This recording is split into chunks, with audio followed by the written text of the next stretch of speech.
Hello friends, in last video we discussed about simple pendulum experiment. Today we discuss experiment 10. Aim of this experiment to find the force constant and effective mass of a helical spring by plotting T square versus m graph using method of oscillation.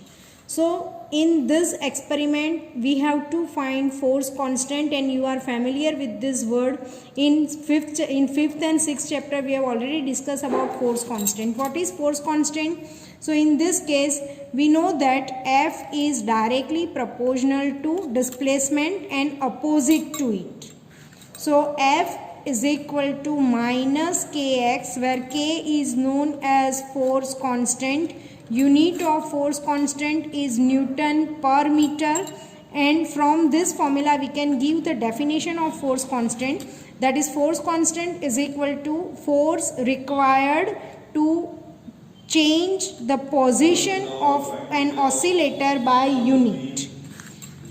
Now in this experiment we have to find force constant. So how can we find the force constant? See here, in case of simple pendulum horizontal oscillation is occurs, while in case of this spring vertical oscillation is occurs. This practical is based on simple harmonic motion.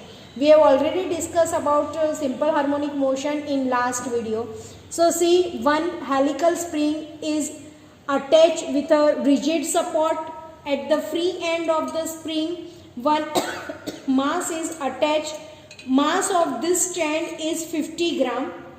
So now we have to attach a mass at the free end of the spring such a way that we can easily see the distance, all these turns of the spring distinctly. So the mass of this strand is also 50 grams. So now 100 gram mass is there, but we cannot see the distant turns of spring. So attach one more 50 gram mass. So now it becomes 150. Here also there is no distance. So add more mass. So it is 150 plus 50, 200. And if I add one more, then I can easily see that your number of turns is distinctly we can observe here. So now see, here we have to note down the time, we have to draw a graph of T square versus m. So m is the mass attached at the free end, and what is T square? T is the square of the periodic time. Periodic time, that is the time duration for one oscillation. So now here we have to oscillate our spring, only the vertical oscillation we have to measure. So for this, just give a jerk to this spring like this way. So now here you observe that your spring is oscillating in vertical medium. So you have to concentrate on this pointer. When your pointer completes its one rotation, this is known as one rotation. Then second, third, fourth, so on. Measure the time duration for 20 oscillations.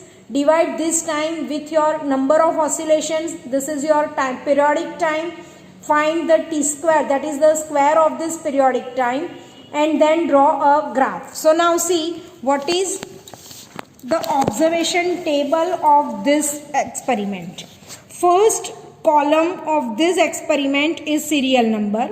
Next is the mass of the load, which we have attached at the free end of the spring. Next column is mean position of pointer. It is not important in our experiment. It is only for reading.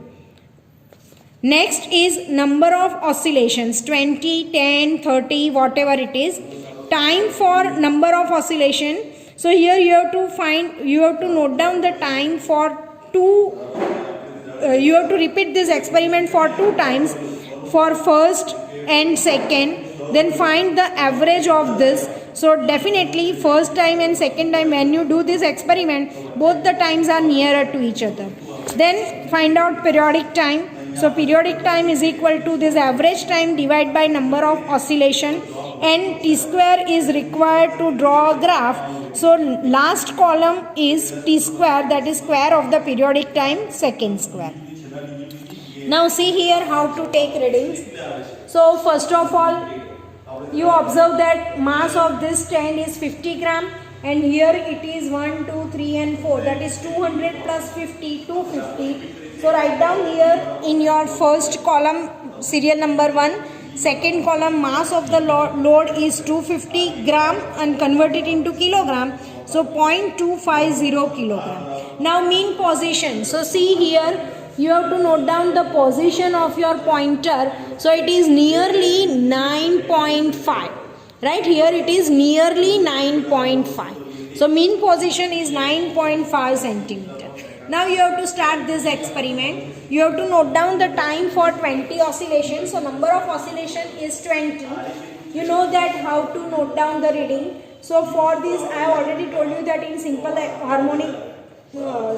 pendulum experiment, horizontal oscillations are there, here vertical oscillations are there. So just give a small jerk, don't give like this type of jerk. So in this case your spring is oscillating in all 4 directions, right?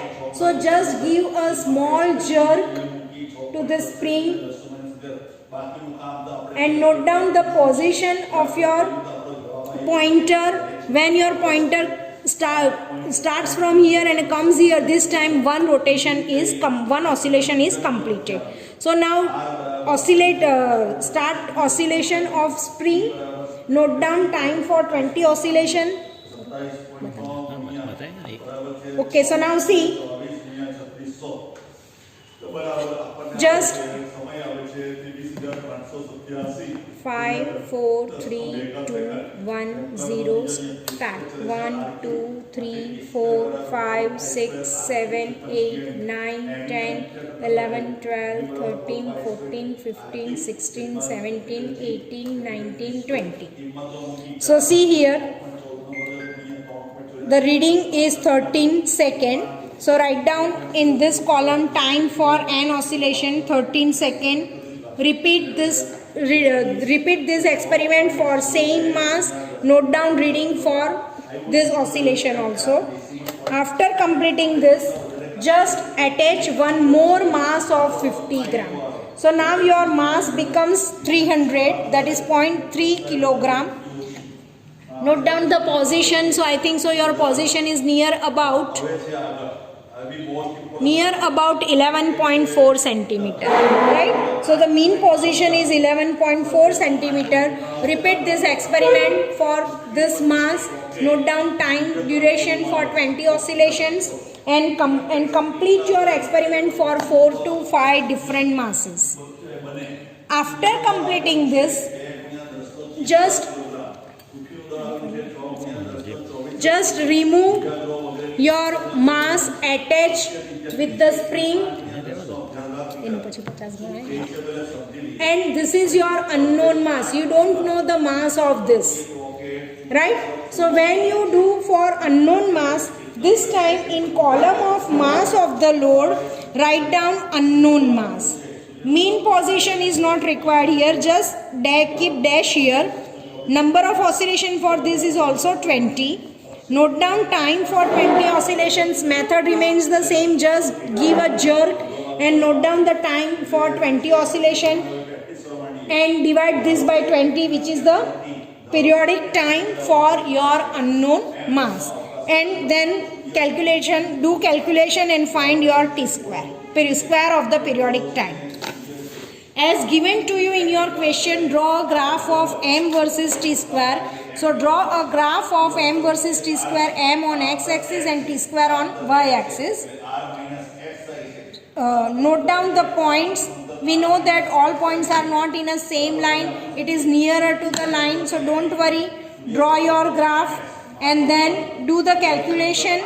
Find the slope of this graph, and with the help of this graph you can easily calculate your force constant by using this calculation given to you in your book, and you can easily find your slope, your mass of spring also. See, your graph is like this way. When you plot the graph, your graph is like this way. It is not passing through the origin. So just extend your graph in negative x direction, negative mass direction, and this intersection of graph gives you mass of your spring.